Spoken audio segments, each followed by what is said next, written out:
Good afternoon, everyone. This is Christy with Van Ahn & Company. It's Thursday, February 4th. I'm going to go over the markets with you for the day. Another disappointing day as far as that goes for grain prices, especially for the fact that that dollar once again tanks, being down anywhere from 60 to 85 cents majority of the day. That should lend support to these grains, and it hasn't for the last couple days, which makes this market a little bit uneasy as you haven't really been able to move much in a direction, but that dollar should have actually supported it to the top end of the range, and you saw beans sell off both days. Now, you came into this morning and you did have some pretty negative news as far as those beans go, with our export sales actually being negative on the week. That was slightly expected with the fact that you saw a cancellation, a pretty big cancellation earlier. That's flowing through, but overall, you know, you just didn't have any substantial sales in there to really offset that, so that was negative there.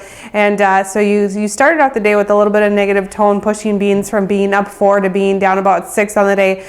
They came back into the close being down a couple cents. Same situation with corn, down a couple cents on the day. And then the wheat market, when it actually follows the dollar the most, and it wasn't able to do anything either, closing down about 4 to 5 cents there. So overall in the red there. Meat market, similar situation. You had them start off higher, and then just throughout the day it looks like they found a little bit of selling pressure, being down anywhere from about 60 cents to a buck and a half in those feeder markets, even though they were higher majority of the day. And then those outside markets, like I said, dollar down anywhere from 65 to 85 cents.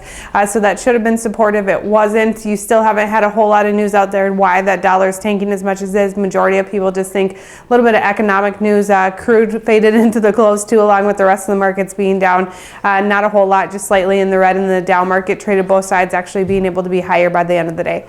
I do have to close with the disclaimer: trading in futures and options involves risk of loss and may not be suitable for all producers. Have a great day.